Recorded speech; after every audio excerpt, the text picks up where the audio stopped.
Soc Antoni Miranda, jordà, del Mas Can Caselles, de la comarca de l'Anoia, municipi de Bellprat, i des de fa 40 anys que treballo amb ovelles. En aquests moments tinc un ramat d'ovelles ecològiques i en la masia de Can Caselles també tenim turisme rural i restaurant. La gestió que bàsicament jo faig del ramat és pastura en intensiu, la part de conreu de la finca i llavors una part, i llavors les hores de fora del conreu pasturen els boscos de la zona forestal. En aquests moments tinc 200 ovelles perquè la finca no dona per més, havia tingut fins a 800 ovelles, inclús jo havia estat fent transhumància 2 anys a la Molina i 1 any a la Vall d'Aran. I des de fa més de 20 anys faig aquest sistema de rotació de pastures en els conreus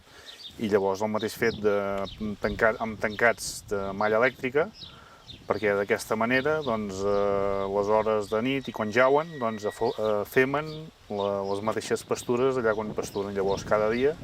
se'ls canvia la parcel·la on pasturen aquestes ovelles. Aquí a la comarca de l'Anoia les pastures de bosc són molt dolentes perquè bàsicament és pi blanc i vol dir que el sotabosc és molt dolent. I llavors les ovelles el que fan, un cop estan tipes ja de proteïna a través del fals o de la civada o de la bessa, que és la rotació que tinguin els conreus, llavors aprofiten el sotabosc que bàsicament per omplir-se de fibra que necessiten per fer el remugall. I llavors vull dir que durant l'època de parillera sí que els xais, les que apareixen, llavors sí que entren al corral a les nits i llavors a l'hora de parir també es mira que apareixin a fora per evitar tema d'infeccions. Llavors vull dir que bàsicament si apareixen a fora els 2 primers dies s'han desaparegut el problema de diarrees i de clostrídies, que vull dir que tot això, aquest sistema, al parir fora no s'infecten d'uns xais amb els altres. Al jaure cada dia en un lloc diferent, no hi ha el contagi amb els xais de llavors quan s'infecten d'uns amb els altres a través dels que van parint. I llavors vull dir que els xais, l'ovella està molt més tranquil·la perquè està en el seu hàbitat normal pasturant i llavors el xai també té més facilitat de la mare poder mamar de seguida, perquè vull dir no estan tan massificades com si estiguessin dins del corral. L'únic que això, ja he dit abans, que hi ha l'inconvenient aquest de la fauna salvatge, bàsicament guineus,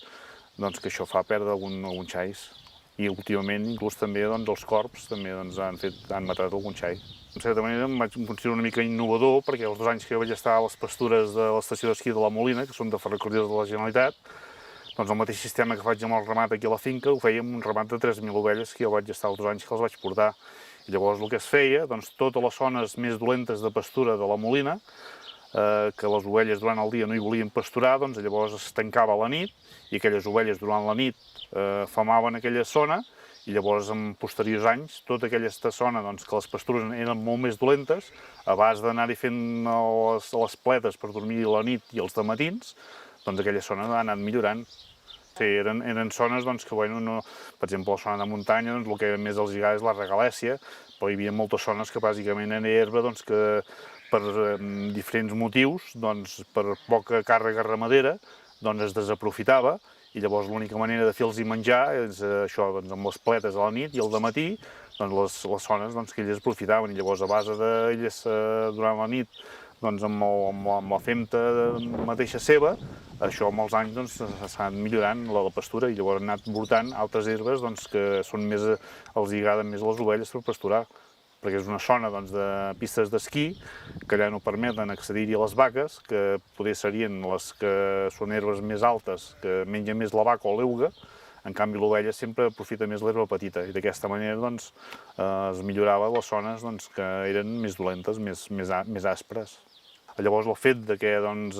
defecar en el mateix lloc que es va canviant, a més llavors que porten que han estat pasturant durant el dia, aquelles llavors s'incorporen en el terreny durant la nit i al matí que han estat seguint aquelles ovelles.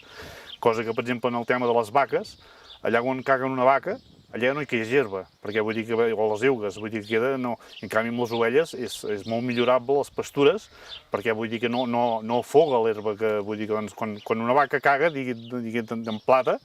fa un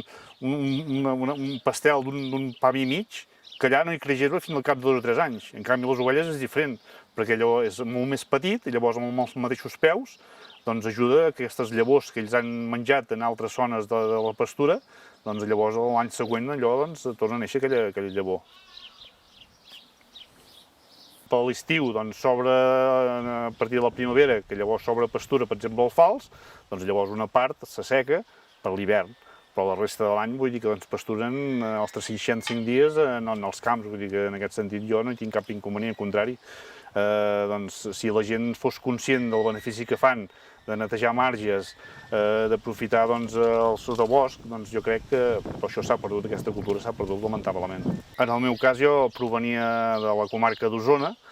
i allà, doncs, degut al tema de la saturació del tema de les granges i que doncs, el preu que es paguen dels lloguers de les terres, doncs era impossible que un ramat sigui viable.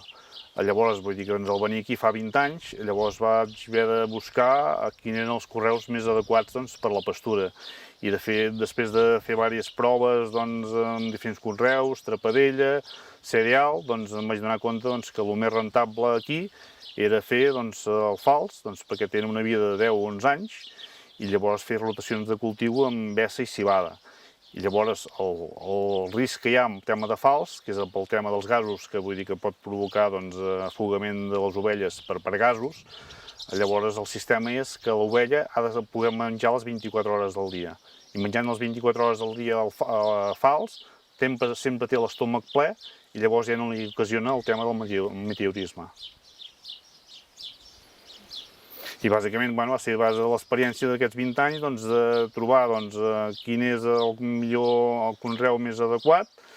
per intentar abaratir costos i llavors aprofitar el pobre que ja he comentat que són les pastures dels boscos d'aquí de la comarca.